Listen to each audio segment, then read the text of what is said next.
sorry, Roy. That's kind. That's really kind. Oh, it just feels like I'm in this nightmare where people keep ringing the doorbell to bring me even more bad news.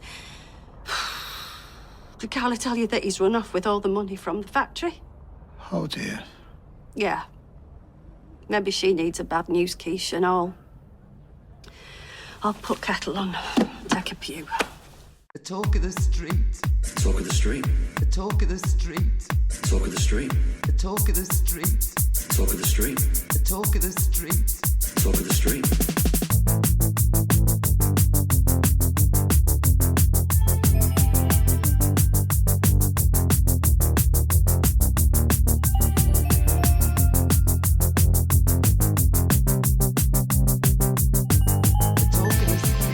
Hello and welcome to episode 275 of the Talk of the Street, an unofficial Coronation Street catch-up podcast that is absolutely ready to deliver this week's intro, but would ask that you give me a quick minute while I bend down and tie my shoelaces. I'm Gavin.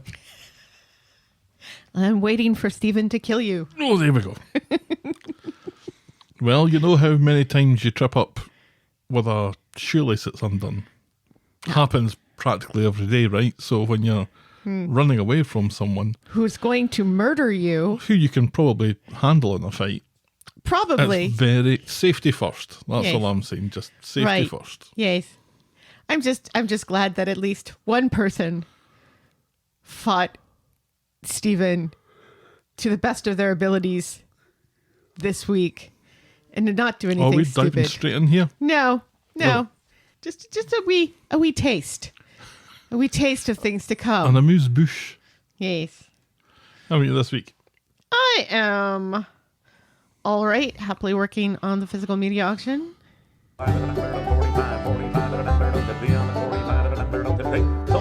Just getting boring yet? Auction talk. Talk I mean, about auctions. this week I was working predominantly on sorting some vinyl records, which are always good for the auction and stuff. I threatened to buy you a U2 October vinyl for your birthday or for your Christmas, and you threatened to burn it. So Yeah. that was fun. And the children's auction begins to end tomorrow at 10 a.m. So I'm quite excited about that. It's done really, really, really well. Like, we have this Samantha doll from Bewitched, like from the 1950s, still in her original box. And she's like up to $420, No. which is more than I expected her to fetch. So that's quite exciting. Your Harry Potter book is in the 50s now, I believe. So that's exciting. Hopefully it'll nudge a little further to help pay for the roof. Yeah, pay for a garage roof. Yes, which needs fixing. Who knew that they cost $5,000? Well, maybe they cost $5,000 when the roofer's foot goes through it. Yeah, I feel quite bad about that. He said it's only ever happened to him 2 times. And I'm like, Really? Did you start roofing this week? It's like, no, he's been doing it for 20 years. Really? He In doesn't 20 look years, old his- enough to- His foot has only gone through a roof twice. Yes. And once was Our garage. our garage. Garage! Get it? I don't know what people do for unexpected expenses like that. Right. Because I read something, this is exceptionally boring, but I read something that like 40% of American households who earn more than $140,000 a year live paycheck to paycheck. So don't save anything. So how do people pay for things like this? Credit cards. And that just gets them even more in debt. It's scary business. It is scary business. At least neither one of us have COVID at the time, or, I was are saving more money during COVID. I would have. living on the street. Yeah, but not when you had COVID, because you couldn't work when you had COVID. Still get paid. You still get paid. I do not, but that's okay. I love my job. Yeah. It balances out. Either you get the good benefits or you have a job you love. You never get both.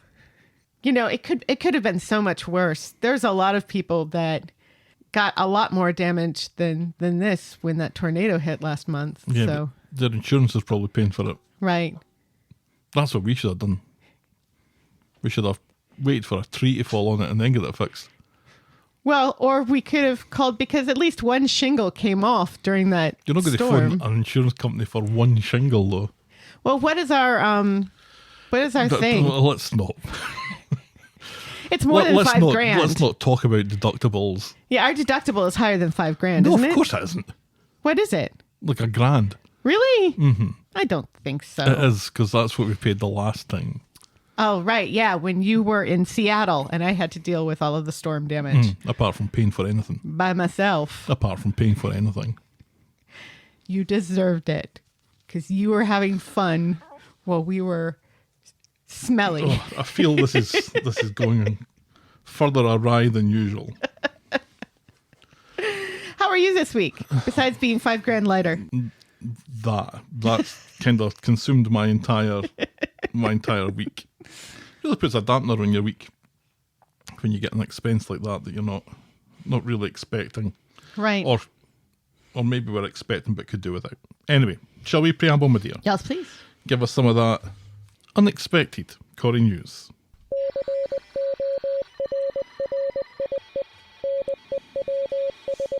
Seems like we won't be enjoying any goss from Beth about this week's episodes.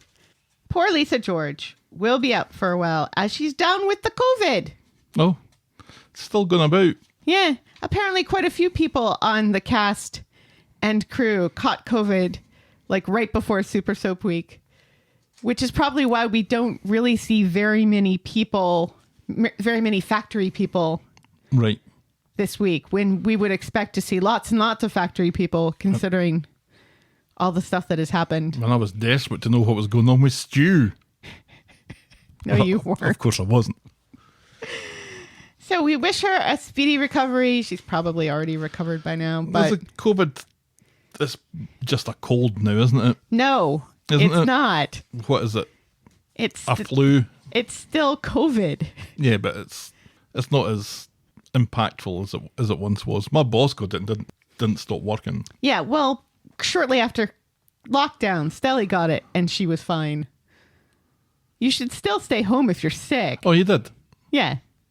And, it's still killing people. So it continues to not just be the flu. But most people, I think more people are getting over it now than they were. Otherwise, you'd think it would be in the news and stuff.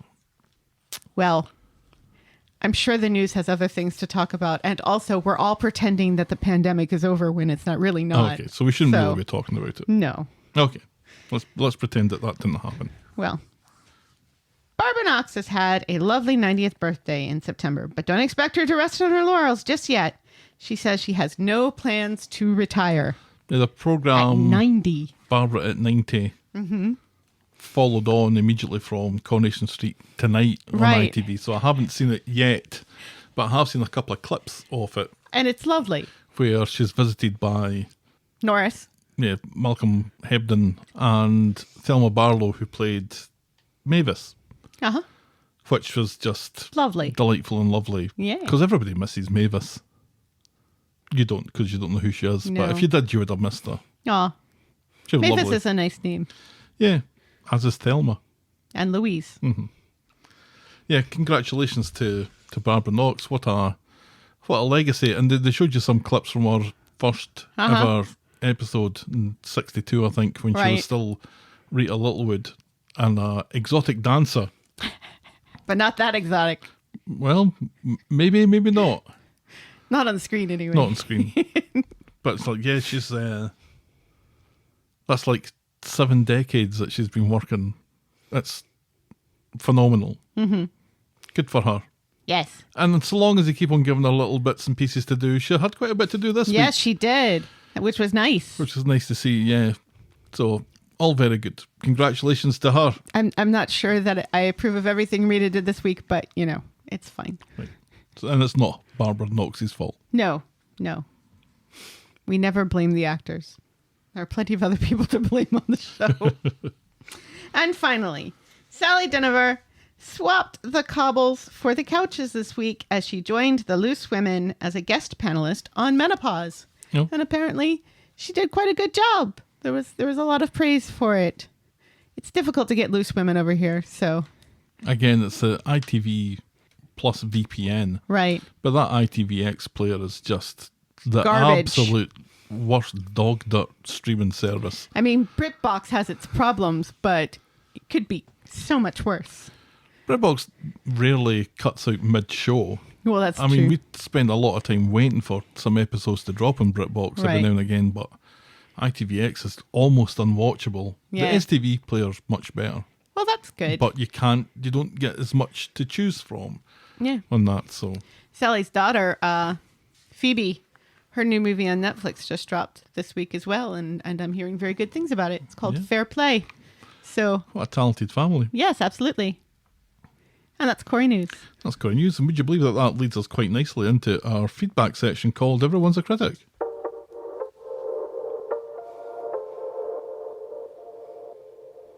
Now, do you remember last week, Helen, when you wondered if new friend of the podcast, Wendy, if her last name was Darling, and then you also wondered if she knew how I felt about you too. I didn't realize it was this particular Wendy, so I laughed quite a bit when she remarked about it, because she has been, she has been a correspondent in the past. She's been a friend of the podcast before she was a friend of the podcast. Absolutely. Yep, she wrote in to say, heard the show, I was named after Wendy Darling, and I am also well aware of Gavin's love for you too. She says Vegas, Second mention this week. she says Vegas was cool. Made a win listening to the podcast on my earbuds. Isn't that nice? Yes. Don't know what I'm doing. I'm not sure how it happened. Was it the luck of the Irish or the luck of the podcast? Sending love to us both. So that's lovely from Wendy. Thank you for that. Absolutely. And congratulations on your win. And I'm glad that you enjoyed Vegas. They're thinking about building one of those sphere things They already have. in that London. Oh no. Where would they put it in London? There's no they built it in Las Vegas because there's lots of room in Las Vegas. Because that's the only thing out there in the middle of the desert. Where on earth would they put one in London? London? I'm kind of concerned about this. You touch on an important point, Yes. or at least a point of in 1992, 93, when Wayne's World came out and everyone started saying not, and how they're still doing it, Are they? and how it stopped being funny maybe in 95. When was the last time you heard somebody say that? All the time. Really? Yeah. I haven't heard it. Weekly. I hear haven't- it weekly. I haven't heard it in decades. I hear it weekly. You hang out with the wrong people. And I'm concerned that if this has dug in as far as it looks like it has, every time somebody hears London, at least in their mind, they're going to be thinking, London? London? And if they say it, this is very quickly going to become one of those things. Oh, okay, so this has nothing to do with the sphere. One of those, say the line, Bart. One of those things. Right.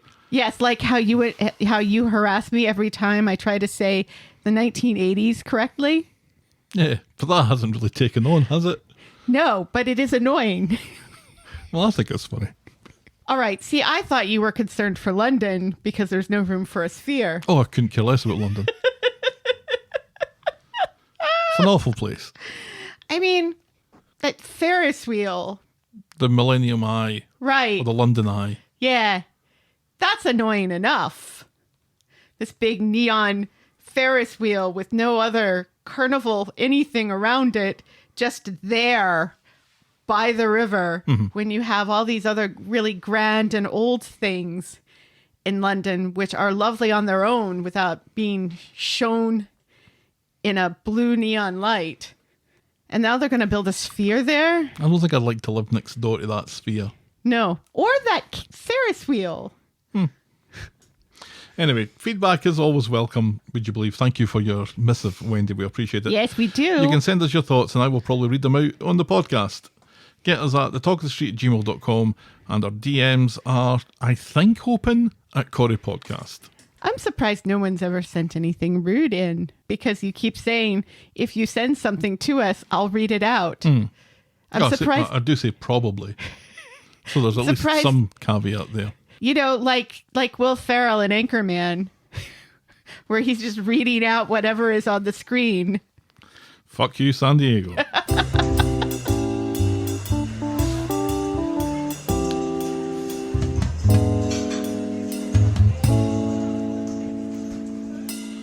Oh, talking of which, I watched the new Frasier this week. Uh-huh. First episode's terrible. Mm-hmm. Second episode, it's all right. He's back in Boston, Yeah, but never goes to Cheers. which is weird, right? That's weird. Why doesn't he go to Cheers? Right. Why did they put it in Boston if they weren't going to have all of the rest of the Cheers guys there?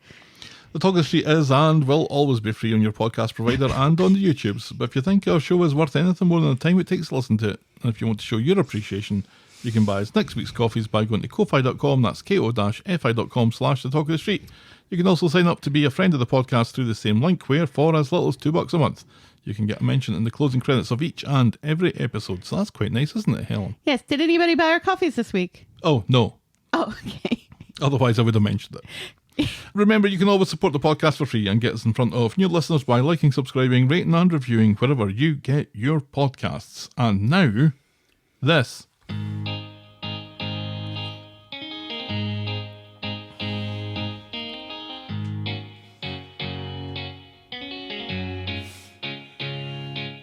Oh, welcome. Well,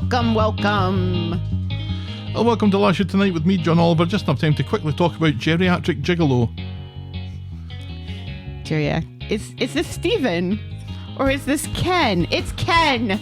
That's right, this was Ken, of course, described by Tracy for fraternising with Wendy Flamin' Crozier. I was Gavin, and I couldn't understand what you were. It sounded like you were pulling a ski. You had a cold or something, so maybe you were saying you were pulling a sickie. I don't know. You blamed it on the woman that you were sitting next to at Tootsie, because that was a year ago. Yes. So I was on cough editing duty quite a bit, and we had a kid with a fractured pelvis. Yes, we did. I learned that a recently deceased Angela Lansbury moved her family to Ireland to get away from Charles Manson, so that happened. Yes. I kind of looked like Angela Lansbury today because I was wearing my cape and my houndstooth hat. So I looked like Angela Lansbury from Bedknobs and Broomsticks. Yeah.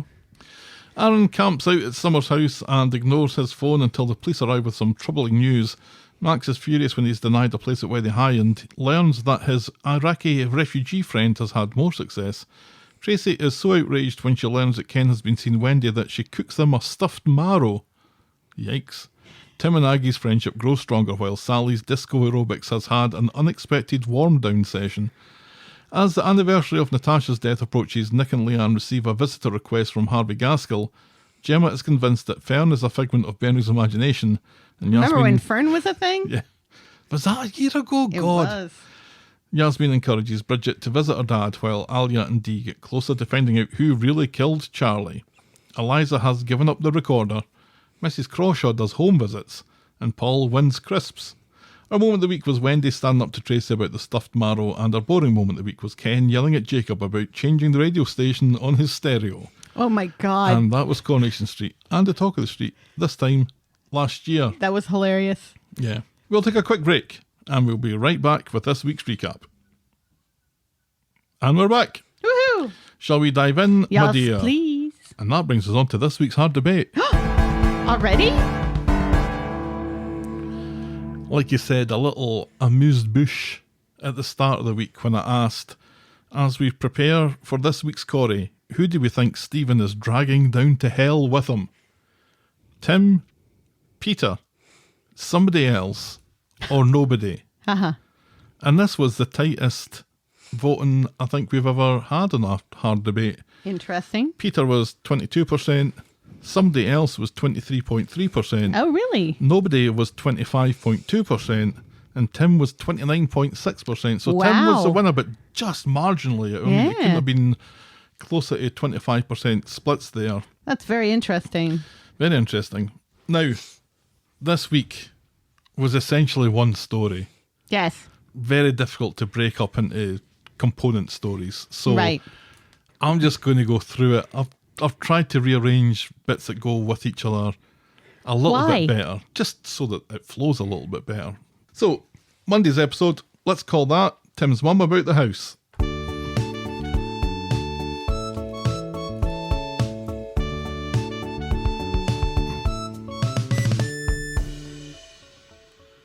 So we start with a wee flash forward of Swain chatting to Carla, Michael and Sarah in particular is a bit dishevelled. Now, you just said before we started recording how much you didn't like the flash forwards. I did not. I think it's a hokey thing to do. I think it detracts from the story. I don't think it gives anything to the story, especially when they use like that soft focus and the bright lights like on the person and everything. It's like, just get to the story. Just let's just watch what happens as it happens. It did not add anything to the story for me. And it just felt like, ooh, you know what we haven't used in a while? Soft focus lenses. Well, I don't think it interrupted anything because it happened right at the start. Right. When you want to get to the story. And I don't think it lasted that long that it spoiled anything for me. I would normally agree. I don't like the fancy techniques. I don't like the soft focuses. I don't like the strange colour palettes that they use. Right. I don't like the weird sound effects that they have. This I actually quite enjoyed. I enjoyed more than I normally do because I simply don't enjoy it. Right. I think I liked it because it was a nice little setup for the story that we were going to But it doesn't set anything up. But it does, because we see the state of Sarah and it gets us to ask questions about what happens to get her into that state.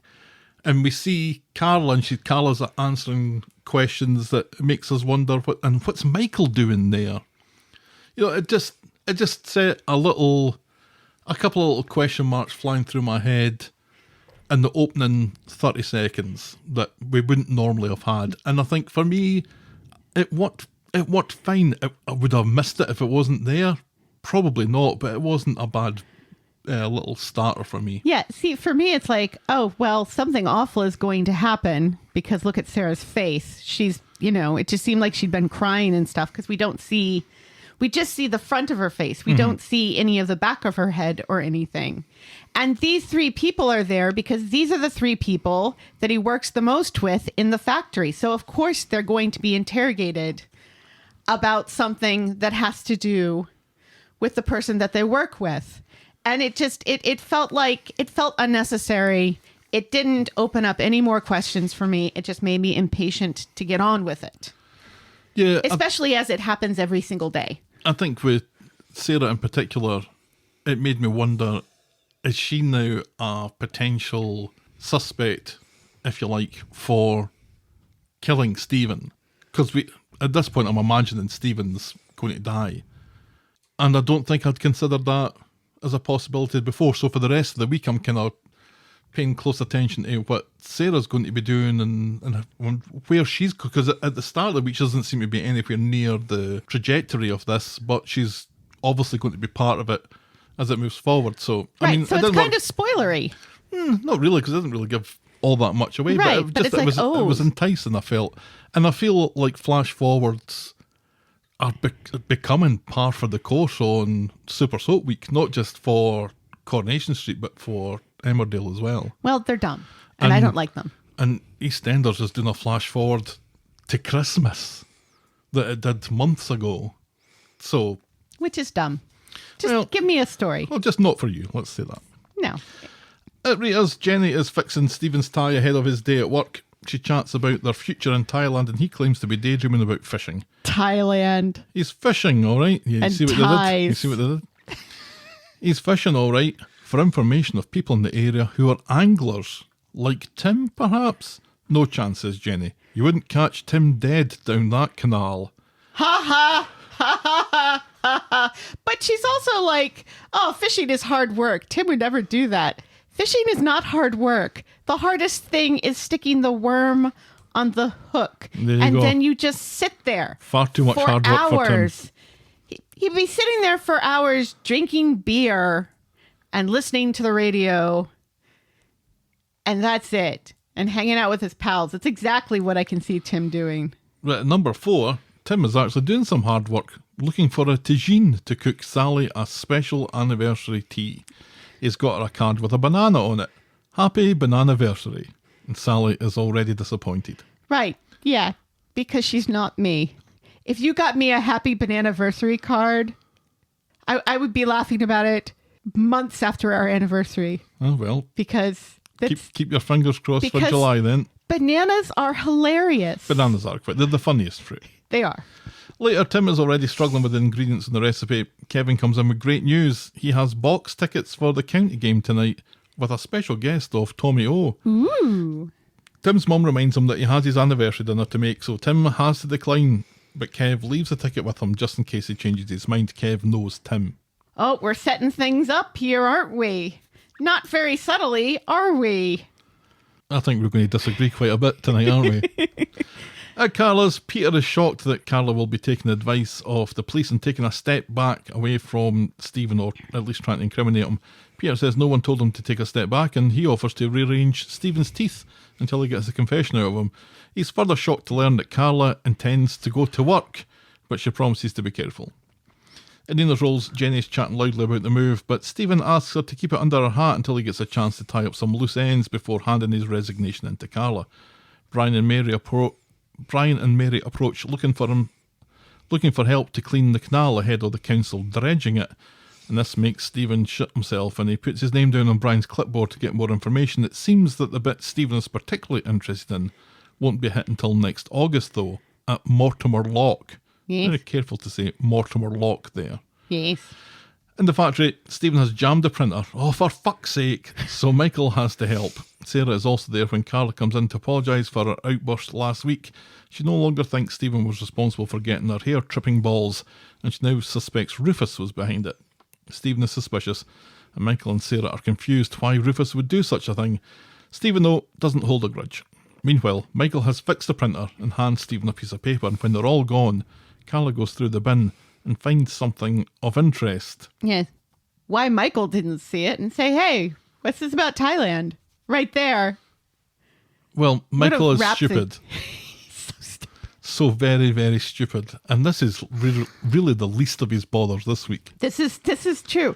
Why is he suddenly stupid? He's never been stupid before, has he? I mean, he created nippersnappers. So he's creative and he's smart, but this week he's dumb. He does have a blind side when it comes to Stephen. He's terrified of Stephen. Stephen's his mentor. He idolizes the guy. And he is also terrified of him.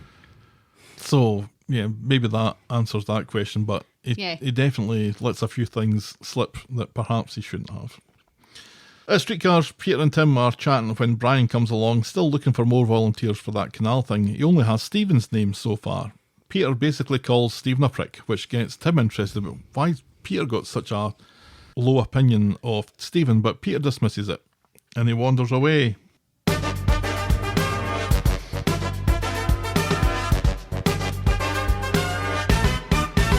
Swain. So, next we see Carla appearing at the cop shop chatting to DS Swain.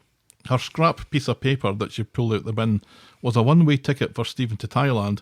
Swain still thinks this isn't enough, he could just be going on holiday, and she urges Carla to trust her. She knows what she's doing, but she agrees that Stephen is a flight risk, so it's important not to let him know that you're onto him. Right. Tim heads over to Kev and hands back his ticket. He can't go. He needs to check something out. So he's kind of abandoned the dinner at this point, and he jumps in his cab and drives off, which seems to be seen and maybe heard by a passing Stephen. Yeah, there's a lot of hearing things through glass this week. But So Tim ends up at the canal again with a big stick, and he starts poking around until he hits the side of the roof box, and it opens just a smidge. No, he has to go and get a spear that has been left in a junk pile. The stick isn't good enough. He needs something with a sharp metal point to get it open. See, I was happy to skip over that bit. That's the best bit. It was like a harpoon. It was something out of Jaws. So okay, so he uses this big harpoon to stab at the roof box, and it opens up a smidge, and it seems that we see a skeleton hand inside it. Which, whoa, it's a spooky skeleton. and I know why it's just a skeleton hand. Skeleton. It is. I used to have a crush on a guy named Jack Skellington, so I can't say that way. And yes, his name really was Jack Skellington.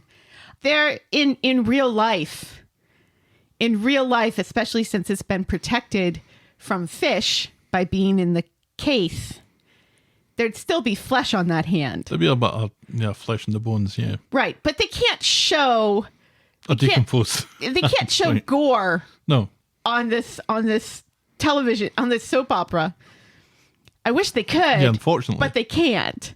They can just barely show blood every once in a while, which becomes a thing later Yeah, on. we'll get to that. So they can only really show this floaty skeleton hand waving in the water, Tim, come to me, Tim. which is just kind of hilarious. But this is not the last time that poor Teddy's body is hilarious this week. And we'll get to that later. Yeah. One would say maybe better in death than he was in life. Tim panics, runs back to his cab, and as he fumbles in his pocket for his phone, he doesn't notice that his shiny new wallet has dropped out. Right. And that was a kind of blink and you miss it Yeah. detail. Yeah. And credit for them not having a little zoom shot of Right. or close up And of the spooky music while Right. we zoom in on the wallet. Right. Tim tries to call the police, but he's having bother with his phone. But he manages to give out his location and say that he's found a body. Right. But then behind him, Stephen gets into his cab, which I think is in the middle of nowhere, Right. and says, "Fancy meeting you here." Right. It's hilarious. Well, it's by that part of the canal. So Stephen has overheard him say he needs to check something out. He knows now that Tim was the person hiding behind the bush. So he safely assumes Right. that that's what he needs to check out. Yep. He's just very lucky that that was indeed what he was trying to check out instead of banana onions or something. Banana shallots. Bananas. What are banana shallots? Do they exist? I think the clue's in the name. Banana peppers are a thing. I can't imagine is it a yellow shallot? I have no idea what they're talking about. So I'm trying And to... we're foodies. So We should I'm- know about these things. I'm deflecting by saying the clue's in the name, but really I have absolutely no idea. This is true. Jenny goes to Rita to tell her the Thailand stuff and asks Rita to keep her mouth shut this time. Keep your fucking mouth shut. Yeah. Rita promises nothing. Jenny is wondering about what jabs she needs for Thailand when Daniel comes in.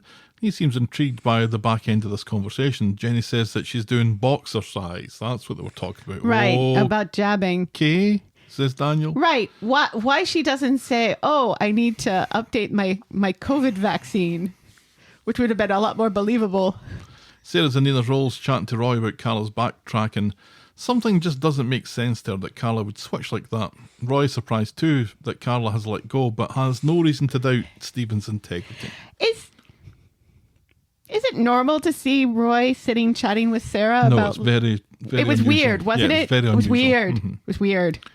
There's a lot of Roy this week, and now we know why, because nobody else was available because they all had They're all COVID. sick, yeah. Meanwhile, back in the street, Roy's working at the factory somehow, sewing knickers together. Meanwhile, back on the street, Carla sees Jenny get home, and despite what Swain said, she just can't let Jenny go without saying something to her. Right, because she's family. Yeah, so they go upstairs and Carla carefully tries to talk to Jenny about Stephen and what he's been up to. Jenny is dismissive, knowing that the two of them don't get along, and Carla says this is for her sake. Meanwhile, back home, Sally and Tim's mum wonder where Tim is. Tim's mum thinks he's ingredient shopping. Sally thinks he's going to the fucking football after all, and she tries to call him, which makes Tim's phone play the Birdie song again as he's driving Stephen. Interesting tune, says Stephen. Everyone has it these days, says Tim. That was funny. Everyone has this song, this holiday song from the 1980s. The chicken dance. The Birdie song, the Birdie dance. The chicken dance is what we call it here It in the was- home of polka. So I remember this coming out when I was on holiday in Mallorca, where it was called the Birdie Dance by The Tweets, was the name of the band that did it apparently. And it was all that people were doing. And a beak, beak, beak, and a wing, wing, wing, and a tail, tail, tail. So we did. It's a little bit of this and a little bit of that, and then shake your bum. As the, Well, what does that have to do with birds? because that's what you're doing. A little bit of this Right, and then but a you little have bit of that. Yeah, but you have to say, and a beak, No, beak, you don't beak, have to and say a wing, anything. wing, wing, and a tail, tail, tail, and then you clap. And a beak, beak, I know beak, how it and a goes. wing, I just wing, demonstrated tail, that. tail, tail. Your lyrics are terrible. They're fucking the fucking origi- Americans, really. They're the- Ruining everything. That's the original. How do you ruin the birdie dance? It's the chicken dance. Jeez. Anyway, And it's a polka. yeah, it is. Oh, at least we agree on something. Yeah. So Polish chickens? Yes. Well, There's a lot of Polish people here in the Midwest. Who did the original? the original name of the song was Der Ententanz, the Duck Dance, composed by Swiss accordionist Werner Thomas in the 50s. Yes. More than 140 versions of the song have been recorded, selling 40 million copies worldwide. 40 million copies. Bloody hell. Well, there are a lot of wedding DJs out there. But nobody wants to hear that anymore. It Everybody. peaked at number 2 in the UK charts in 1981, That's hilarious. making the Birdie song the most popular version. And in 2000, it was voted the most annoying song of all time. I can believe that. So yeah, so Tim says that everyone's got it these days. And I would have thought that it would have been funnier if, when everyone else's phone started to ring for the rest of the week, if they also had the same tune. That would have Right. been quite funny. Yeah, but this is not a funny week. No. Although there was quite a lot of funny things happening. There was. Stephen claims to have been at the canal for Brian's project, and Tim wonders why Stephen is in a suit then. Stephen directs Tim to go the back roads and removes his tie, suspecting that Tim is driving to the police station, and then from the back seat starts throttling Tim with the tie. As he's driving. So Tim- smart. Tim thinks fast, pushes his seat back to trap Stephen, slams on the anchors, and does a runner. But then Tim, as he's running still down the side of the canal at this point, or through a bit of waste ground, Right. comes to a dead end covered in barbed wire, and then, for some weird reason, stops to tie his shoe, Right. which allows Stephen to approach from behind and twat Tim with an iron bar, and Tim is out for the count. He's not dead though, so Stephen ties his hands behind his back with his belt and tosses the bar away rather than, I guess, bludgeoning Tim to death. We can't see that clearly. Right, yeah. Well, we've nearly seen worse than that, but I think he's just trying to get rid of the evidence by throwing it over the wall. Yeah, Tim's more evidence than the bar though. Right, but he's going to do something with Tim. It's fine. So Stephen must go and get Tim's cab or something. I don't know, because the next we see, the cab's kind of there and Tim's sort of hog-tied and he's barely conscious on the towpath. Stephen checks the boot of the taxi, maybe thinking of lobbing Tim into it, but then Tim starts to struggle, so Stephen knees on him and appears to suffocate Tim, because when next we see Tim, he looks proper out for it. Yes. Then Tim's phone rings again, which was just Hilarious. just hilarious. So at this moment where we think Tim might have died, and the first thing we hear after Tim's death is the birdie dance. I still don't understand why Muhammad didn't No. get rid of that when he got rid of all of the Turkish. Right. It makes no sense, except for plot. The turkey dance? Then Stephen stamps on the birdie song until it dies. With no answer again from Tim, or no reply from Tim, Sally is now sure that he went to the football, and Tim's mum happens to agree, especially now that the ticket has disappeared. Back at Jenny's house, she's refusing to believe anything that Carla's telling her, so Carla wonders why Stephen is so keen to go to Thailand. Whose idea would that possibly have been? Stephen's by any chance? Jenny explains that two of them are secretly planning to start a new life. Carla then wonders why it's a secret, because he knew it would be suspicious, especially after the LSD accusation. And the finding of Leo's body. LSD accusation is news to Jenny, and Carla begs her not to leave and to stall Stephen, and she can't tell him that they've had this conversation or she might be in danger. Jenny's heard enough, and she asks for Carla to leave. But Carla has planted a seed. Yes, obviously. enough of a seed, yeah. Sally calls Abby and learns that Kev's gone to the game, and as far as she knows, he went with Tim. Tim's mum is as sick as Sally about this and insists that they go out to get fucking wrecked. So at the bistro, it's Ken's birthday, and Audrey has got him a model train. Then in comes Roy, and he's got Ken a model train too. Well, Audrey has the carriage, and Roy has the locomotive. Ken is confused, but pretends to be grateful when Daniel prompts him to be so. Right. Audrey and Rita wonder why Ken looks so put out at the presents that he's got. And then Sally arrives and apologises for not having a present. Good, says Ken. Yes. Oh, you ungrateful shit. So Roy and Peter chat about Carla's hair being high as fuck that time, and Roy regrets not believing her. Roy asks if she's sure it was Rufus, but Peter doesn't answer, and so Roy assumes that she still thinks it was Stephen after all. Peter explains about the advice from Swain until they have proof. And then during Ken's birthday tea, it transpires that everyone thought Ken had a boner for trains because Daniel saw a model railway magazine at number 1. Once. Yes, that one time. That one time, but no other trains or anything in the house. Ken explains that it was misdelivered and was really meant for the guy at number 1 Balaclava Terrace. Oh, Ken. Everyone laughs. And Daniel, he's never heard anything as funny as this in his entire life. And Roy offers to buy all of the trains, but Ken says, no, he's going to keep them after all.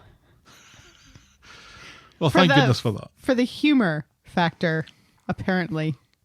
Because this is so funny. Isn't this funny, Gav? No. No, it's not funny in the slightest. What are they doing here? I mean, this is filling some time up, right? Yeah. That's all this and is giving doing. us some non-drama time. Yeah. Meanwhile, at the cop shop, DC Tinker has news for Swain. He talks about the call that came in about a body in the canal. Swain isn't sure it isn't a hoax, but then seems to have a think about it. It's dark now wherever Stephen parks. It looks like he's in a wooded area somewhere. Yes. He takes a petrol can out the boot and douses Tim's cab with it. And he's about to torch it because he's got a Zippo lighter on him. Yes. Why's Stephen got a Zippo lighter? Who doesn't? Everyone has a Zippo lighter when That's they're about right. to set fire to things. Right. And they never have it at any other point. Remember back in the 90s when everybody had a Zippo? I had a Zippo. Yeah, I had a Zippo. I had like 3 of them. For no good reason. You can always tell when it's a Zippo. You can, when you hear it, Yeah. you just know it's a Zippo. I remember at one point I bought a friend of mine like an antique Zippo for his birthday. We were like 17 years old and I was like, here is this, Zippo from the 19th century for you. And he loved it, but still, it was hilarious because everybody had a Zippo. They stink your pocket out a little bit. That They was do. the only thing with them. Anyway, so he's about to torch the cab when he hears a helicopter overhead, which gives him pause. He runs and hides behind a tree until it passes. And we don't see Tim at all during any of this, but Stephen closes the back door in the cab, so maybe Tim's in there. Later, Stephen's got a cab back to the street. He runs into Tim's mum and Sally. Tim's mum tells him about some of his stuff that she's boxed up. Sally notices that he has blood in his collar. Stephen laughs it off, saying that he cut himself shaving and quickly walks away. Uh-huh. So he gets home, hides the blood in his collar and quickly jumps into the shower without speaking too much to Jenny. Freshly showered, he explains about his shite day and his shite meeting. There's only so many times you can hit someone over the head, he says. Ha ha ha ha ha ha ha ha. Oh, come on. This is lovely. This is not lovely. It's so funny. It's just it's done to be as kind of cringy as it comes across, and it's deliberately so. I really enjoyed all this terrible foreshadowing. Well, it's not foreshadowing. We just watched him hit him over the head. You know what I mean? All these kind of phrases that have the dual meanings if you take Right. it one way or the other. It was Right. quite amusing. If you say so. So Jenny announces that she's been thinking about the Thailand move and would prefer to give it a few weeks before they leave to give him time to hand in his notice and do the right thing by Carla, unless they've had a falling out. Stephen doesn't mention the accusations and can't mention them, but says that he wants to leave tomorrow. He thought Jenny wanted that too. She says she does, but she needs more than 24 hours to tie up her loose ends. She'd rather wait a month, and she puts her foot down. Mm-hmm. Stephen can't be too weird about this, so smiles and agrees and goes to make a cuppa, and standing at the sink, he starts to quietly cry. Jenny goes off for a bath, and Stephen gets on the phone to his airline to cancel Jenny's ticket. He says he will be flying alone to Bangkok tomorrow. Dum dum dum. Meanwhile, at the canal, it's a hive of police activity. Yes. The roof box has been pulled out of the canal, Yes. and Tinker arrives, rushes to see the roof box, takes a peep inside, and looks like he's about to puke his ring. Right. It's hilarious. And as he rushes off, D.S. Swain arrives. She wanders over, throws Tinker the stinkiest side eye I've Yes. ever seen, and then assesses the situation calmly and asks to get forensics down here. We We have got a body. Oh, that was so good. That was great. I loved that. It's hilarious that we still don't see a body because, of course, we can't see a body. It looks like it's just filled with water. But still, Craig getting almost sick. And I know it's a trope. You know, the youngest detective, the one who's never seen a dead body before. Although he has seen a dead body because he saw Leo's body. So I guess Teddy's body is grosser for some reason, probably because it's like all oozy and stuff, whereas Leo's body was dry. Well, his body would get the impression as a skeleton. Yes, but we know better. The way that Tinker seemed to push by people to get Right. to have a look for himself was hilarious. But as he was doing it, I thought, he's got something in his mouth. I thought Colson Smith's got something in his mouth as he's acting this. Right. So I expected him to throw up. Right. But he didn't. He just had a bit of the bulk. Maybe- Maybe he did throw up and they cut it out. Yeah, I think maybe they cut it out. Because he was walking with his mouth shut. Right. And if there's one thing about Coulson, or Yeah. there's one thing about Craig, doesn't spend a lot of time with his mouth shut. No, it's true. So I thought, there's something weird about this. But then the scene where he kind of gets the book, Right. looks like he's going to pass out and rushes away. And Swain just like very calmly and coolly just walks over and says, "Yep, we got a body." The show's doing a really great thing, a couple of really great things here. It's agreeing with us that Tinker is shite. And it's agreeing with us that Swain is awesome. Yes. Yes, it really does feel this week because even when all of the characters say her name, they're like, "Oh, thank God Swain's here." Yes, it's Swain. We must talk to Swain. Nobody else will do. Right. It's just brilliant. Yeah, I'm so happy. me too. Me too. This gives the vibe of her sticking around. So at this point, is Tim dead as far as you're concerned? Honestly, did you think that he was dead? I always kind of follow the rule of Marvel movies where nobody's dead until you see them die. Well, that's not just Marvel movies. That's soap operas as well. Right, yeah. And we don't see him die. I would assume, like, because I know science and the human body, that if he's been out this long, even if he's not dead, he's nearly dead. You know, and his brain is probably irrevocably damaged. Well, it's Tim. See, But I also know that soap operas don't give a fuck about science. Right. So, you know, at that point, who knows? I thought it was kind of skimming the line a little bit because I absolutely agree. If you don't see them die, then they're not dead. Right.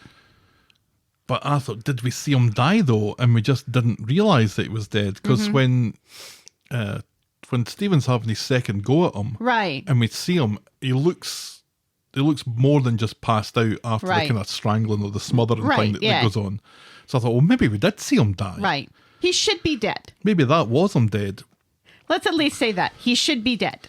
But at that point, I thought, he's probably not. We're probably going to see him again, unless they're doing a little double bluff with us. So I was kind of more leaning towards the fact that he maybe wasn't dead. Right. But he should be. But it probably should be. Okay, so on Wednesday then, let's call this Platts Assemble. And we start off with another flashback of Michael denying any involvement in anything, a shocked Sarah saying that anyone is capable of anything, Carla claiming to have been trying to protect Jenny, but ending up doing the opposite. So now I'm starting to worry about Jenny. Right. Yeah. Which we don't need. We don't need that. That's unnecessary. Because we're already worried about Jenny. I don't know if I'm worried about Jenny at all I'm- until then. Yeah. I'm always worried about Jenny. No matter what the storyline, I'm worried about So I Jenny. thought, surely But they're not going to kill especially- off Jenny, but then maybe they are going to kill off Jenny. We were told to expect twists. They always say that, though. And then And the then- twist ends up being a floating gun. And then Jack P. Shepherd says that he has an awful lot to do in this. Right. So maybe Well- maybe he's at risk. Yeah. Anyway. So Jenny wakes up on Rita's couch claiming to have fallen asleep reading Chit Chat. Stephen doesn't seem to notice Jenny's agitated state. He's focusing on getting their money exchanged into Thai baht and thinks they should open a joint account today. Gulp, says Jenny. And Jenny says something very, very wise here. Yes. If a financial advisor is telling you that you must do something today, Right. maybe you don't do that thing today. Right. Yeah. You find a new financial advisor. Yeah. Sally's still pissed off at Tim, who has not come home, as per her angry message to him. She told him left a message with him Right. last Don't night. bother coming home. Don't bother coming home then. Tim's mum thinks that Tim will be suffering now. And always remember to tie your shoelaces, kids. Yes. Roy's on the phone to Nina. He holds the phone about a foot away from his I head. know. It's like, how can he hear her? He's been walking Freddie and tried to go alongside the canal, but it's closed due to a police investigation, he tells her. He'll be back at the cafe in a second to deal with a customer who wants tartar sauce on a sausage sandwich, the filthy bastard. That is just disgusting. What is wrong with people today? Ugh. It's gross, man. We'll have to try it now. No, you. Gail, Shona and David assemble outside the salon talking about Tim. David claims he probably would have skipped his anniversary for tickets in the box with Tommy Yo too, which puts Shona's nose out of joint, and she tells David to suck on her balls as she storms off. And It was David's like, hilarious. you're like, blaming, I didn't do anything here. Right. Doesn't matter. Yeah, you said that you would have. That's almost worse. Shona on Wednesday was as hilarious as Shona's ever been, I think. Yeah, she's very good. Carla, Michael and Sarah, who's dressed like Daphne from Scooby-Doo, are off to an important meeting somewhere. Michael and Sarah are still concerned that Carla is behaving weird. Peter catches Carla before she leaves and reinstates his concerns for her safety.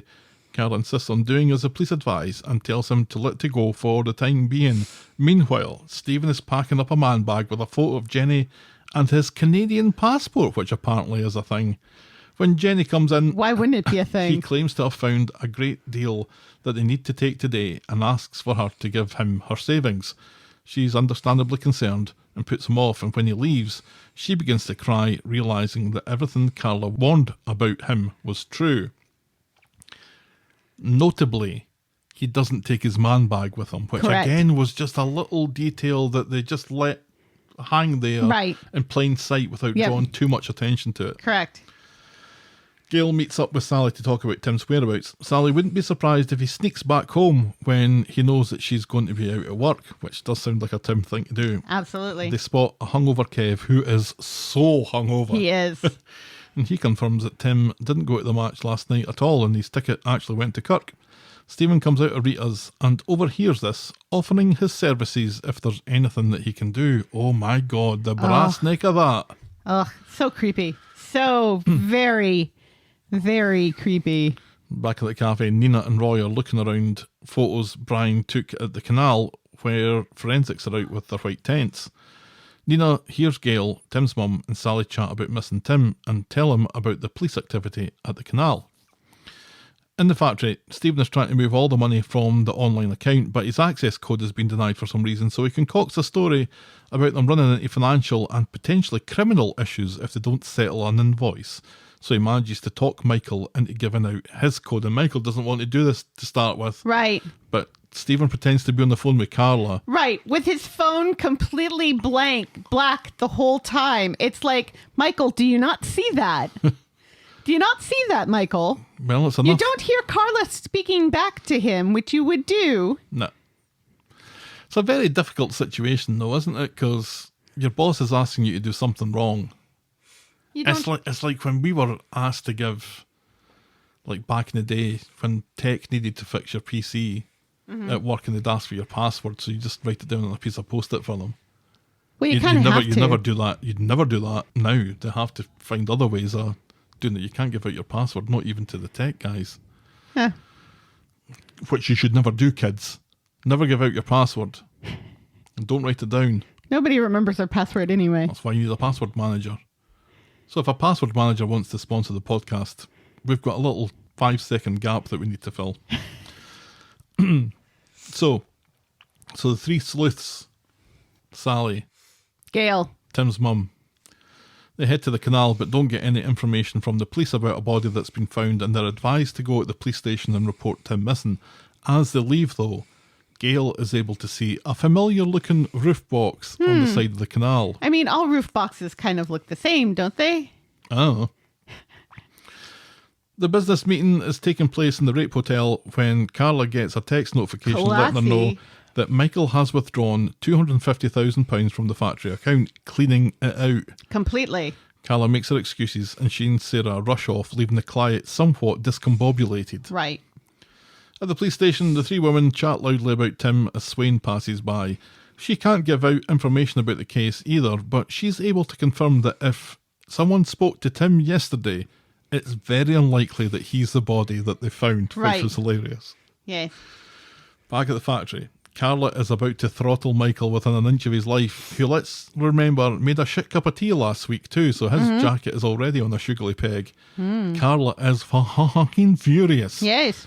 Why did he clear out the account? He explains it was Stephen who did it to avoid a CCJ, and he used his access code, which, as far as Michael was aware, Carla had approved. Carla had not approved. No. Sarah reveals that this is typical fucking Stephen, who has ripped Audrey off too. Everyone's shocked as to why have you not told anybody Right. Yeah. this? Carla's like, why am I only hearing about this now? Carla gets on the phone to the police, still raging. Yes. Sally and Tim's mum ditch Gail, but hook up with Audrey and tell her about Tim going missing. Stephen comes along and asks Tim's mum for the box that she packed up for her. It sounds like there's a journal Tim. in there that he wants. Tough tits, says Tim's mum. It'll need to wait. Tim has gone missing and she lets slip about the roof box at the canal. Stephen gets flustered about this, but insists on getting the flat key so he can go and get his stuff. And she gives it to him. Why? Why? Well, so... She does not trust him. She does not like him. She already told him to fuck off. It'll have to wait. Why would she just give him the key? And what stuff has he got back at that flat anyway? Well, he's got that box that she said, I guess. Yeah, but what stuff's that? Because he's been out the flat for a couple of weeks now. She said pictures and stuff. Who knows? Yeah. So he gets the key, heads off, and is seen by Peter as Peter comes out of the cafe. As soon as she steps away from the group, Audrey gets a call from Sarah with very urgent information to tell her about the house, which you may recall, Helen, is on Grassmere Drive. Yes. So it's a female PC who turns up at the factory to take their statements, and she does her absolute best to ask questions that make Michael sound like a fucking idiot. Yes. It makes Carla even angrier. Right, yes. And they're Did like, they where's... threaten you? No. And remember, threatening means using language which Right. could be interpreted. No, he didn't do that either. And Carl's like, you've got to be fucking kidding me. Right. He just pretended that it was okay that he was on the phone with Carla. Right. So he fooled me. He fooled me. He bamboozled me. He bamboozled me. Yes. And all of them say, where's Swain? Right. She's like, well, she's busy at the time. Right. So just tell me. Right. All the Platts assemble at number 8 and put all the pieces together about the equity release scheme.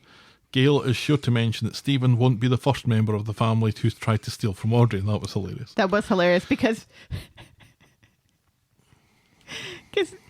Nick and David both look at her like, why are you bringing us into this? It was so long ago. She mentions missing Tim and the roof box, which reminds David of the roof box that Stephen had and how apparently he'd written his off by driving it into a car park. They all check their online accounts to make sure Stephen hasn't ripped them off too. That was hilarious. Gail needs help with the Face ID. So funny. So funny. Gail staring at that phone. And it does remind me, in the morning when I get up and I pick up my phone, Face ID says, oh, checking Face ID, and then goes, I don't know who you are. It's like, oh my God. How tired am I that I don't look like me? And I'm going to say it's the glasses, that I don't have my glasses on yet. Right. But I think Face ID knows that you're wearing glasses. Right. And knows to ignore it. But Yeah. see, in the morning, I might as well have your head on my shoulders. It's like, nah, no idea who you are. What's your passcode? I think because it's dark. So, you cheeky bastard. No, it should work in the dark as well. Eh. But yeah, Gail's face getting thrust into this phone. Yeah, that was so funny. Sarah explains how Carla thinks Stephen was drugging her with LSD, and Shona is more shocked that he'd do that for free. Yeah, that was funny. Gail thinks it's all just a misunderstanding. Notably, Audrey isn't there. Now I'm starting to worry about Audrey. See what this is doing to me. Stephen is at Tim's mum going through his attaché cases looking for anything worth taking, finding a Canadian Business Award which at today's exchange rate is worth 0.74 American Business Awards. He's about to leave when Peter appears at the door. Yeah. He wants some satisfaction from Stephen about drugging Carla. Stephen tries to protest, but when Peter threatens to kick his balls through his tonsils, Stephen tells him that he's suffering from psychosis. Peter throws him to the ground, and Stephen reaches for his Canadian Business Award and is about to swing it when Audrey wanders in and tells Peter to fuck off, which he duly does. Stephen calls Peter a caveman. Audrey asks what that makes Stephen, who after all is stealing from his own mother. Dum dum dum. Oh, she was so good. She was good. She was so good delivering that. Sarah and Gail go to see Jenny looking for Stephen or Audrey, and they bring her up to speed about all the thievery and the missing Tim and Audrey. Jenny wonders when she's ever going to catch a fucking break when she gets a call from the cops telling her that the body they found at the canal is dead Ted, Sinkhole Leo's dad, found in a roof box, and this changes everything. It does. Oh. Back at the flat, Stephen admits to stealing the money and he was going to pay Audrey back, and anyway, he reckons he's owed it for years of abandonment. You're in your 60s for fuck's sake, says Audrey. Yes, she does. He grabs his attaché and goes to leave, but Audrey stands in his way. You'll have to push past me, son, she says. Stephen eyes his Canadian Business Award shiftily. Dum dum dum. Meanwhile, Sarah, Nick, Gail and David are outside number 8. None of them have been able to find Audrey. The salon hasn't been open at all today. Gail sends Nick to Grasmere Drive and asks David where the roof box went. A conveniently passing Kev reminds everyone how heavy that roof box was. It was full of sewing machines, wasn't it? Supposedly. Carla sends Michael home, closes the factory down and starts to weep. Yeah, send all those invisible people home. Yeah, it's Roy. Send Roy home. He doesn't know how to make knickers.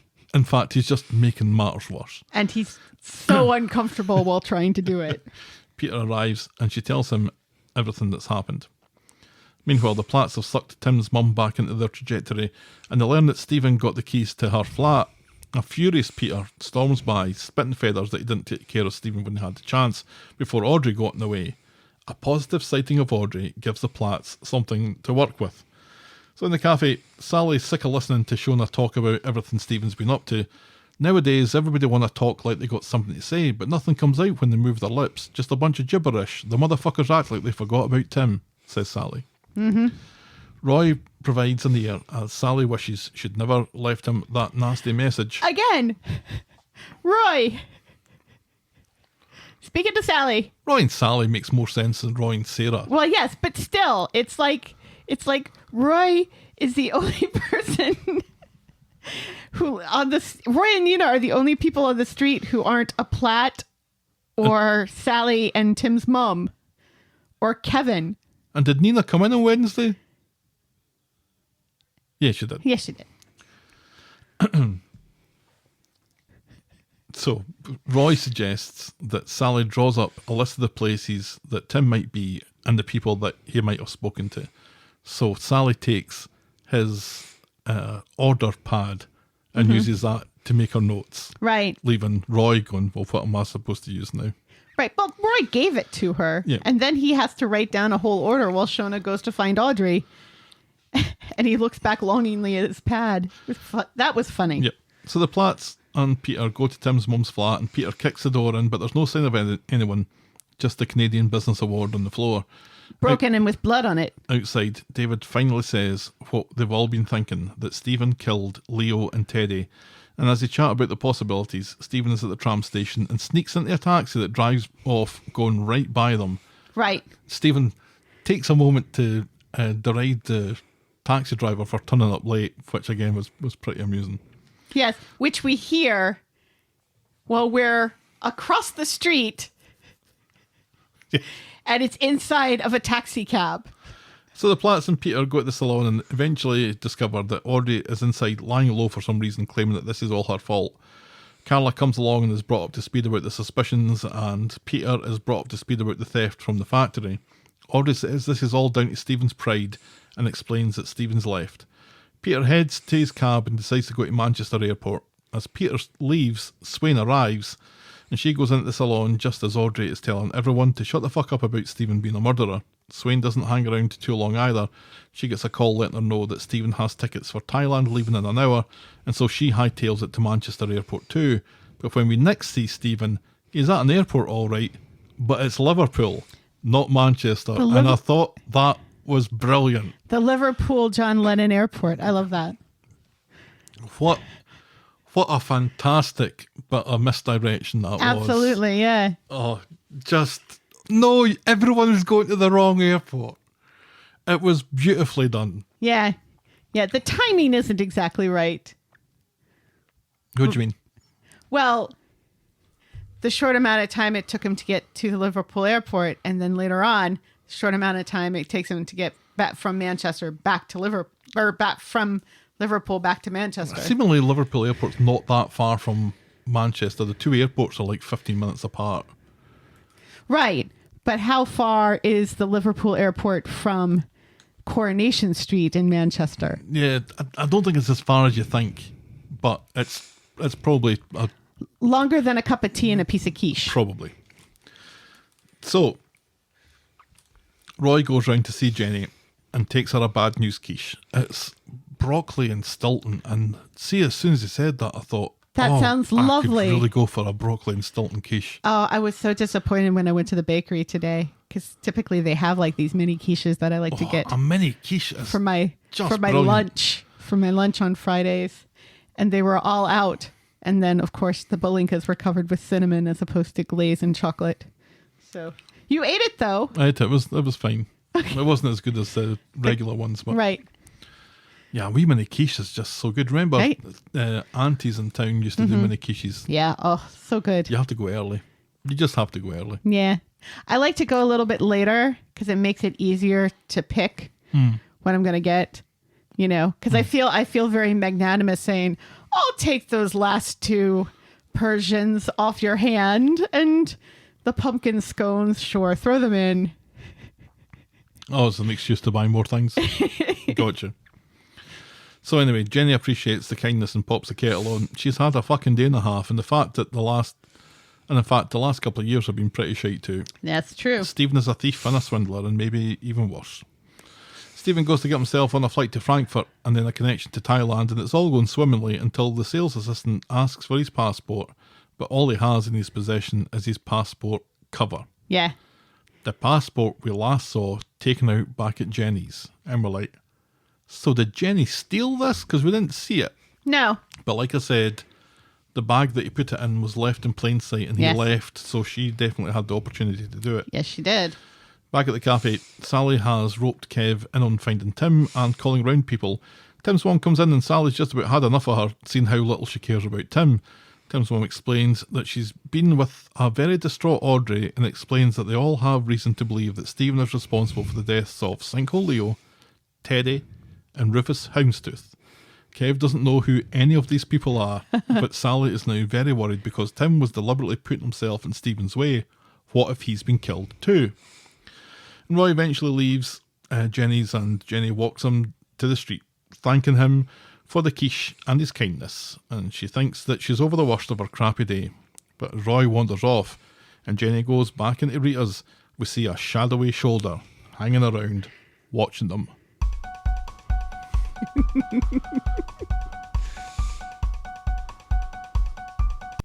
You get the idea. Yes.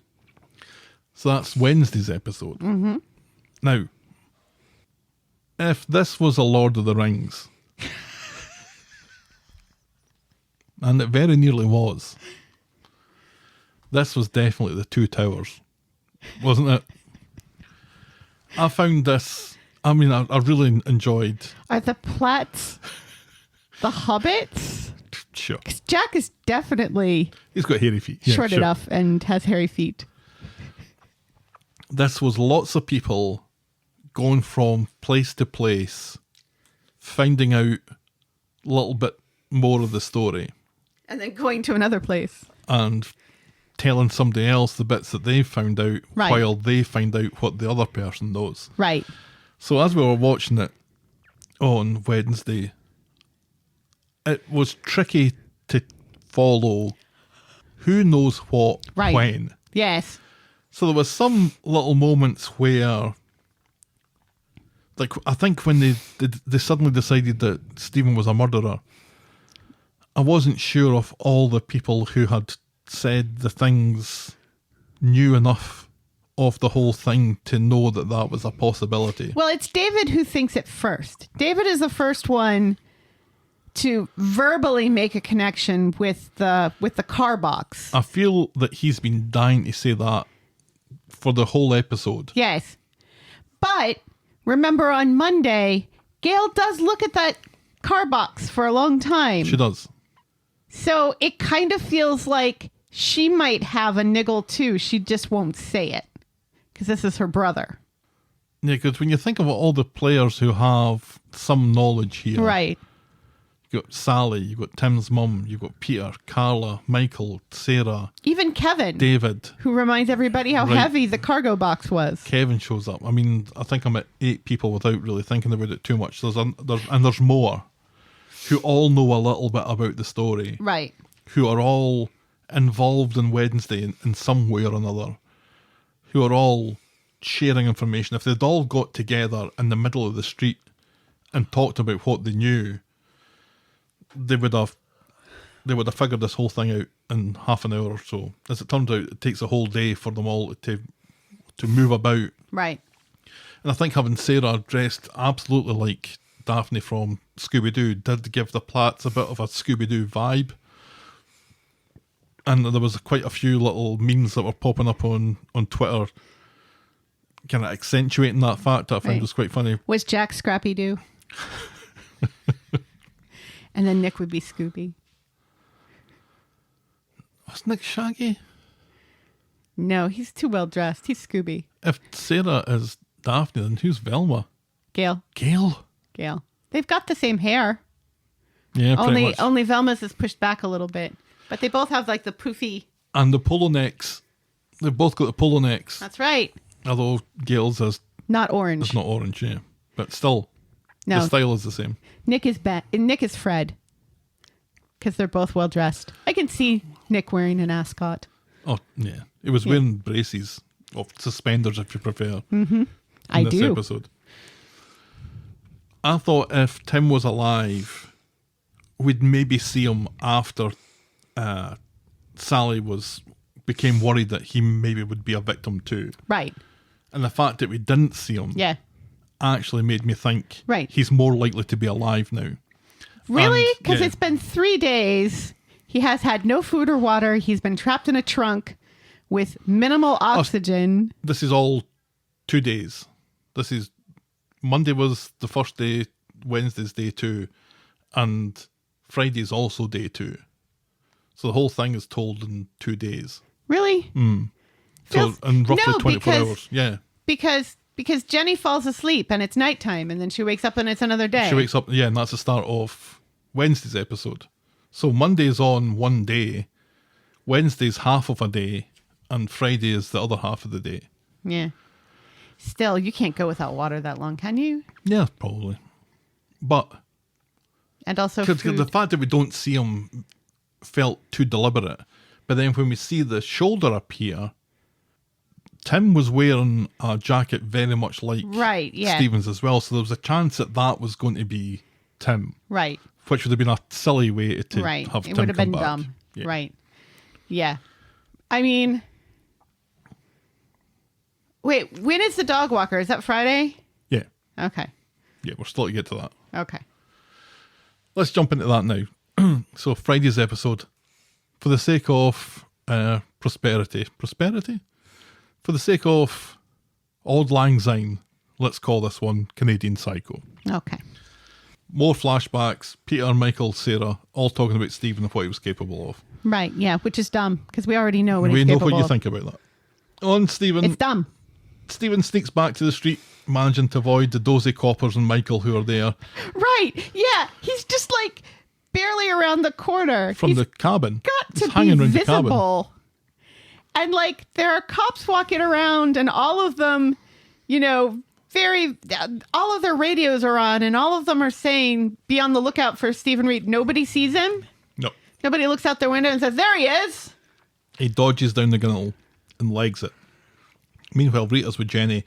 both hoping Stephen is as far away as possible, but Jenny knows that he hasn't left the country because she took his passport to stop him escaping. And Rita says, why the hell did you... Yeah, Rita says that was a fucking stupid thing to do, as he'll be back here looking for it. And Jenny's like, oh yeah, I didn't think about that.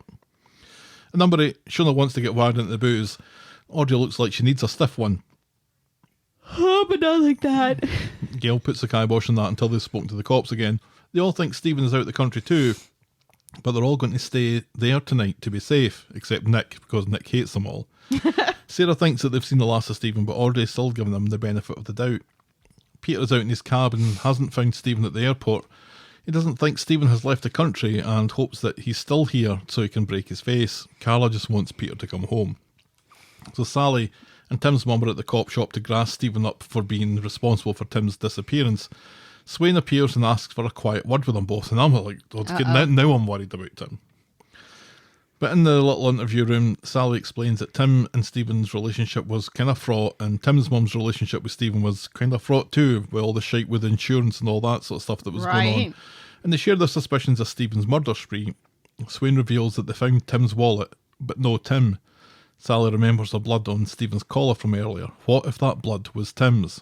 Dum dum dum. Later, Audrey and Sarah are concerned about Audrey. Nope.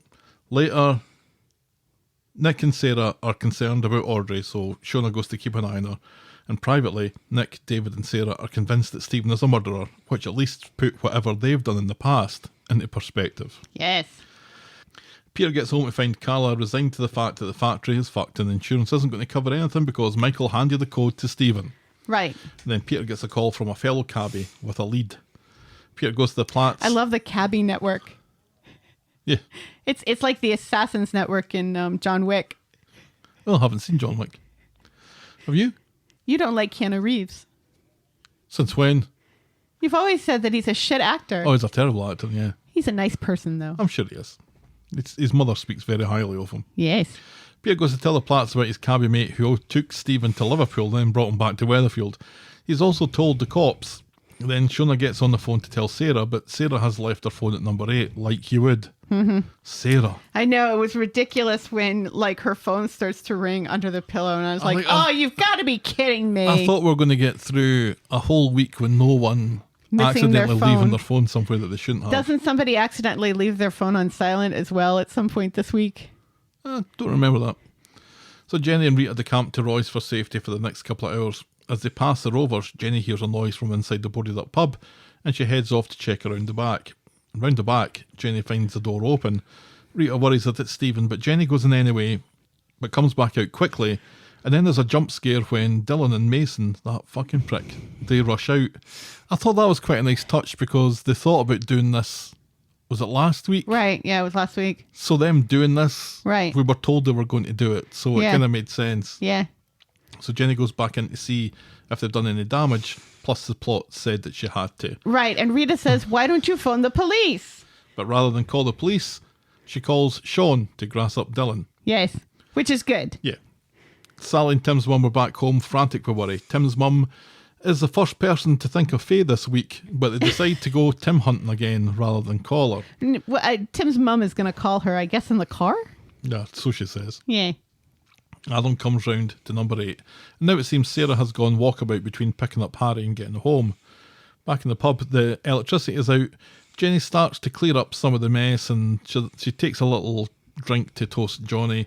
And then there's another jump scare when Sarah grabs Jenny. She saw the back door open and she and Jenny get wired into a bottle of honkin' sherry. Sarah learns that Jenny still has Stephen's passport. So again, people are still learning things about the story here. Dylan gets home looking for dinner and Sean reveals how Jenny saw him running out of the pub. Dylan initially denies it but then admits it, but says it didn't break in because the door was already open. Dum dum dum. Dum dum dum. That was quite nicely done as well. Yeah. Sarah tells Jenny about their suspicions that Stephen killed Teddy, and I forgot that Jenny hadn't thought about any of this. And now that she thinks about it, she reckons that he probably killed Sinkhole Leo too. Yeah. And now she's really worried about Rita. Sarah says that's why she came in, because she saw Jenny upstairs. But Jenny wasn't upstairs. No. So who was that? Oh dear. So they run out, but Stephen appears and twats Sarah over the head with a bottle. But we know she's going to be okay, thanks to the flashbacks. Stephen yells... Right, yeah, and again, This is what the flash forwards aren't great because we know Sarah lives. I'd rather have that tension there. Stephen yells at Jenny to be quiet, sort of pissing all over that demand for silence, but never mind. You made me do this, he yells. Sarah's knocked out but still breathing. He insists that this is Jenny's fault, and you know what? It kind of is. It's not. Now it turns out that there's a street WhatsApp group called Coronation Street. That's hilarious. Brian, who's the moderator of the group, Because of course he is. has called for a lockdown. Audrey still thinks this is ridiculous. Then there's a fake message from Jenny, but it's really Stephen, because he knows about the Coronation No, Street. it's a fake message from Sarah saying that she's with Jenny in the... No, it can't be from Sarah, because Sarah's phone is still at number 8. It's from Jenny, saying that she's in the precinct with Sarah. Stephen wants his passport and knows Jenny knows where it is. Jenny pleads innocence, doesn't know what's going on, and wants to help Sarah. Stephen says he's having a bad day and needs to leave, but he needs his passport. If she doesn't say, he'll hurt her. She says that she'll tell him where the passport is if he tells her what happened to Sinkhole Leo. Where do I fucking start, he says.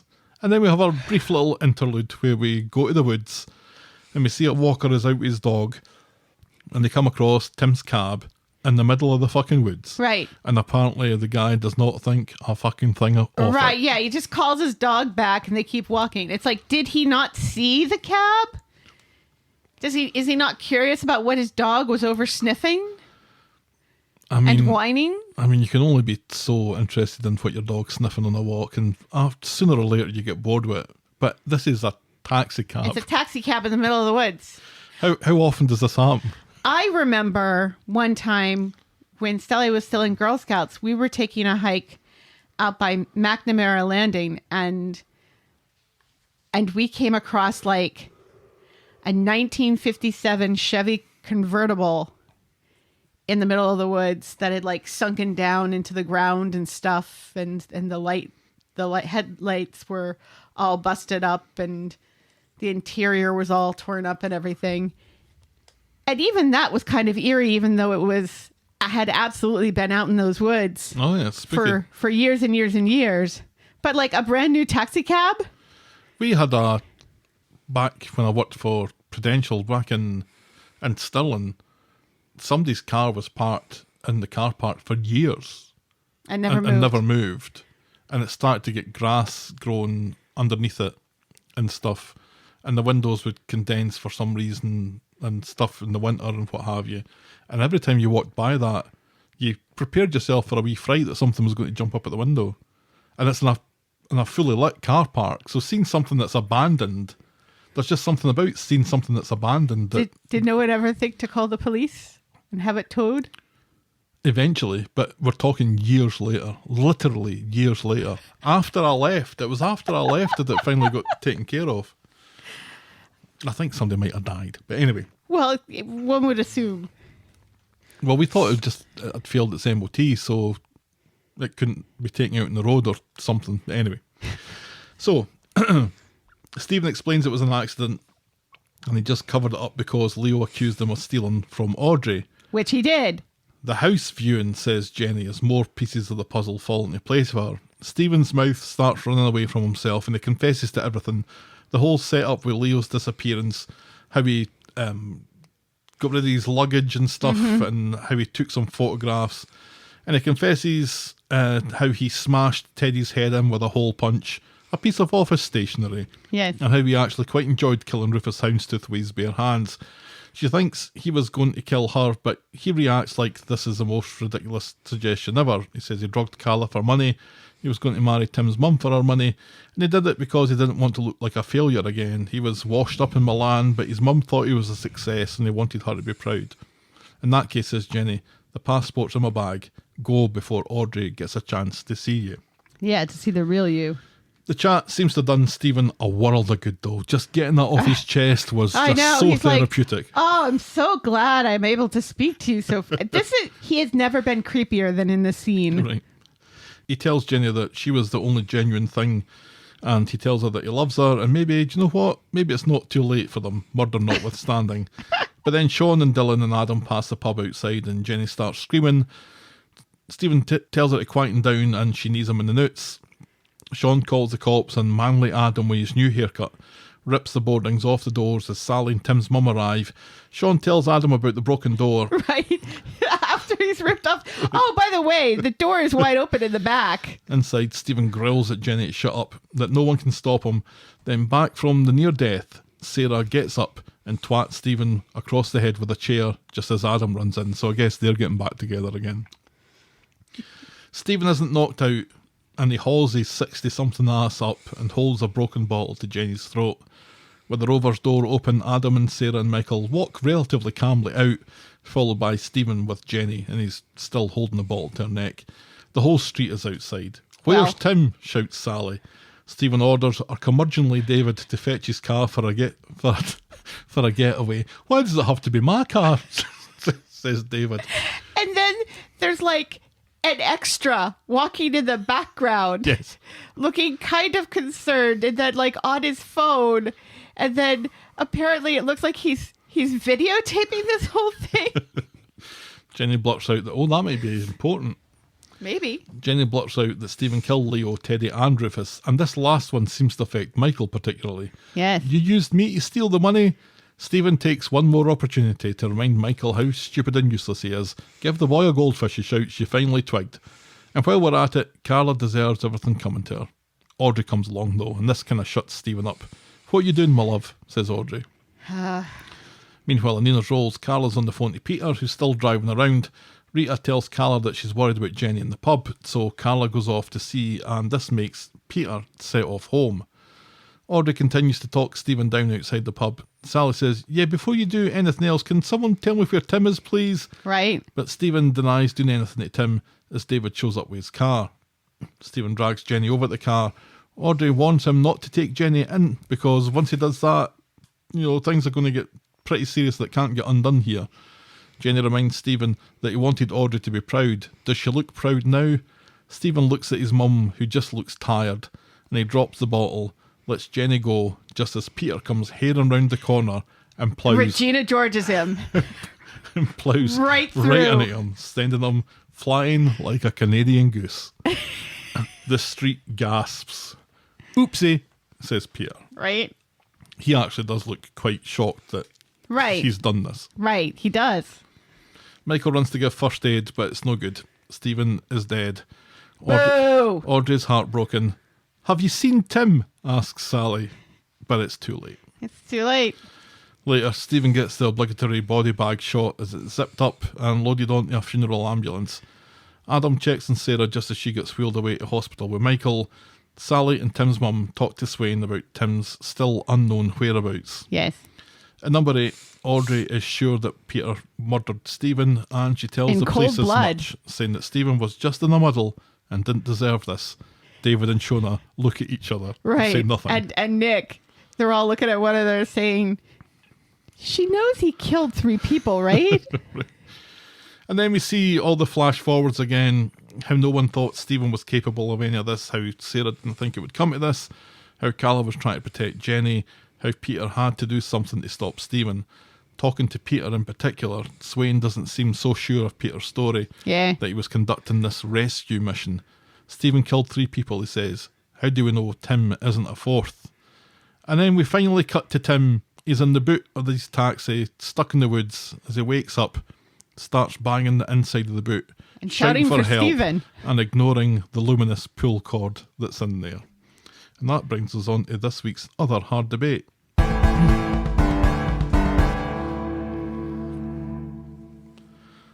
I really enjoyed this week, but I'm a smidge disappointed that there wasn't another big exit. What do you think? Cake or death? Cake, please. Cake, 53.7%. Death, 46.3%. And that's how we end this week's episodes. Why? Why does this keep happening on this show where there's absolutely no justice? This is not the first time that a serial killer on this show dies rather than goes to jail. And we've also had rapists die before they get to go to jail. People who, steal money or cheat on their taxes. Yeah, those are the people that go to jail. But murderers die. And that infuriates me. ITV Corrie went to jail. Okay, I will give you that. However, he only killed one person. Serial killers die. And I don't like that. I want them to go to jail. I want them to face justice. I want them to suffer. Death is the easy way out. Yeah, I didn't want Stephen to die here. It became kind of obvious that he was going to. Yeah. When you see Peter driving his car, there's only one reason to see Peter driving his car. Right. That's because Peter's going to drive into Stephen Right. later. And this is how Stephen gets his long break. Or What- not what Stephen, one would Patrick. Or no, Patrick? Chris. Let me take a And third pass at SpongeBob. that. Right. That's how SpongeBob gets his break. This is how Chris Gascoigne is going to get his break. Hmm.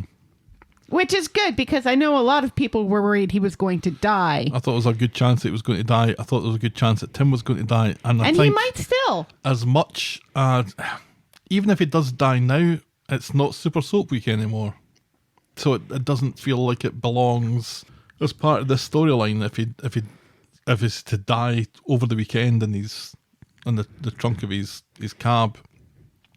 As much as I enjoyed this week, and I enjoyed this week an awful lot. I thought this was the best Corrie's been this year. I thought it was the best Super Soap Week that we've had Yes. for years. Yes. This really was because there No were guns. no guns, No no volume walls. explosions, No volume walls. no volume walls, no explosions, no guns. Just a little bit of special sound effects. And Which were dumb. And the flash forwards. Right. And those were dumb, but In your opinion. but the majority of the episodes were really good and very character driven and very focused Yep. for the most part on this story. And it's hilarious that, it's glaringly obvious now, but it wasn't until I read that article about Lisa George having COVID. Because when you think about it, and while we're talking about it, I'm realizing, How Roy keeps cropping up. right, Croppering up. yes, and how empty the factory is, and how we don't have, because typically in a story like this, we'd have like a clutch of factory of knicker people holding their cups of tea and gossing about all of the stuff that's going on, and ooh, did you hear they found another body? Sort of thing. And the bistro is pretty empty. And Nick is there, but not Leanne. And she's not even mentioned. He doesn't say, no, I got to get back to the flat with Leanne. And none of the kids are there. David forgets Harry's name, which was pretty funny. Which was hilarious. Yeah, there were lots of comedy moments, lots of bits that didn't seem that they were going to have a part to play in the main storyline, like the Dylan and Mason thing, which eventually did have a part to play. Right. I was a little disappointed that there wasn't something that came from Ken's trains that suddenly became important. Right. I thought if they could have worked that into the main storyline, that would have been See, pretty cool to do. But I was kind of confused because I thought that Peter was aware that Tim had not gone to the footy. I thought Peter was there when Tim brought the ticket back to no, it was just Kev, but it was just Kev. And again, we don't see Tyrone and Abby at all.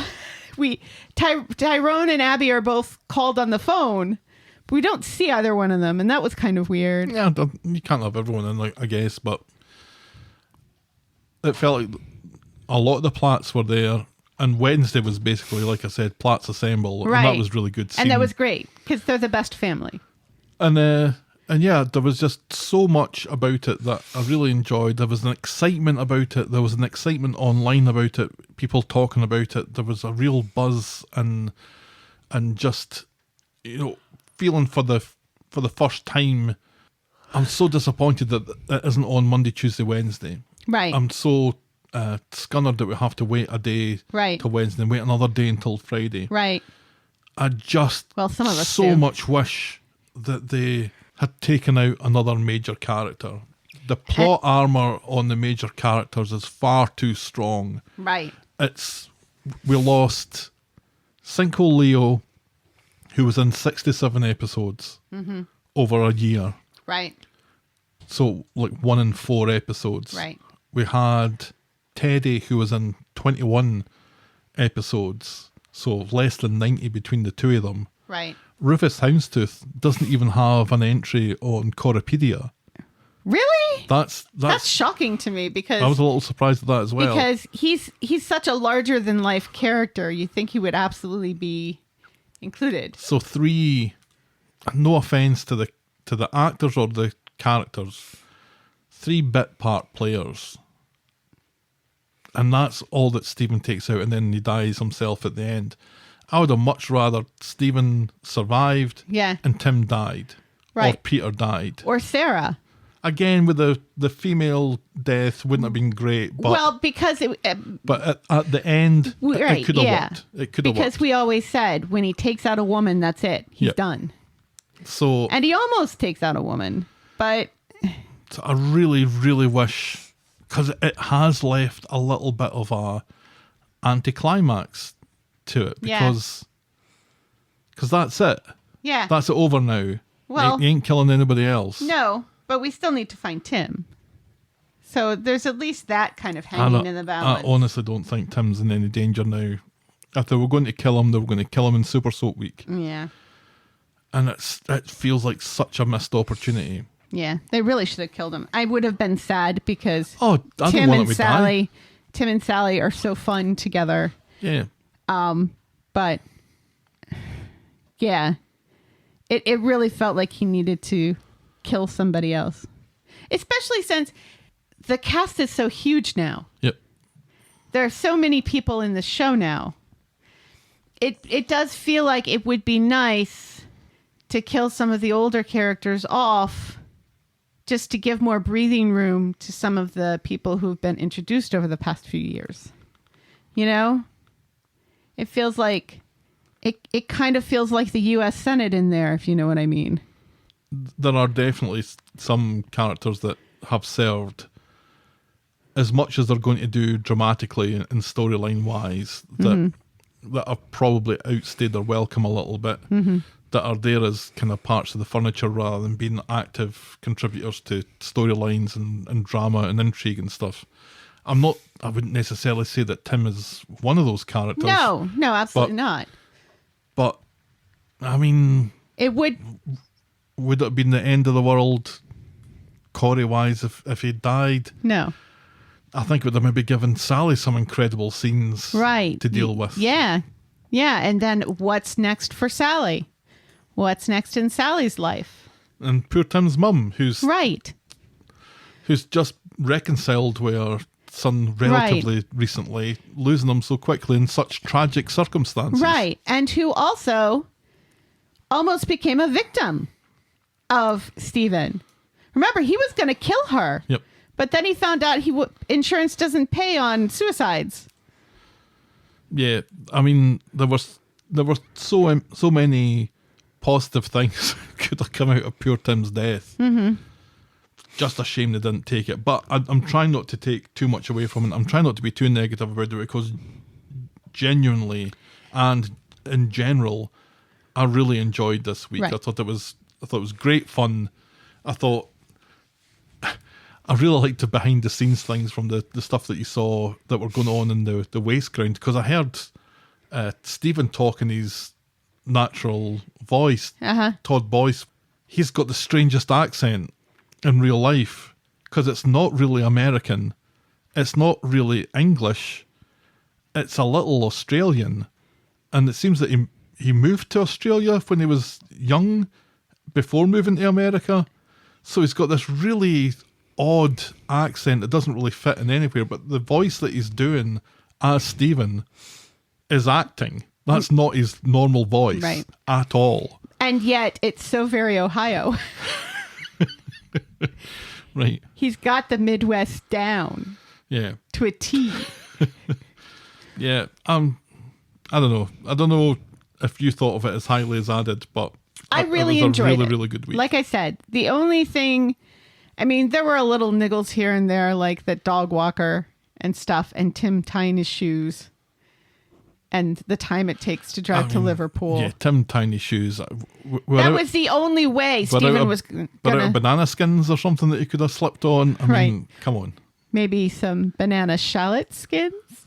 Or bananiversaries. By the way, banana shallots, they're a cross between a shallot and an onion, and apparently they're very easy to grow.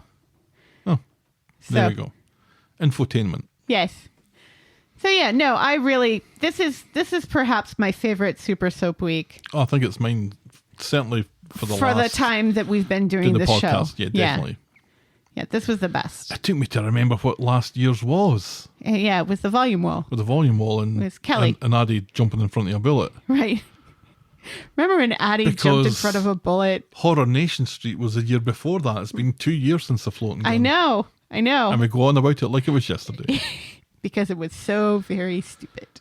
Oh, well, I'm looking forward to seeing what happens next week. It's, the aftermath of Super Soap Week is historically quite a good week as well, as the dust begins to settle and all that sort of stuff. So and the repercussions and everything. It seems like we're going to get a storyline where Audrey has kind of lost it and is in denial. Yeah, we're setting up a bit of a feud between the Barlows, well, the Platts and the Barlows. Yeah. Because, and not really all of the Barlows, because I think, or not all of the Platts, because it kind of feels like all the rest of the Platts are like, yeah, Peter did a good thing. Yeah. It's only Audrey who's mad about this. Mm-hmm. Everybody else is like, so it's kind of Audrey against the world here. A little bit. Which concerns me because we've already had Audrey against the world when she was suicidal and a drunk who couldn't see to drive. Yep.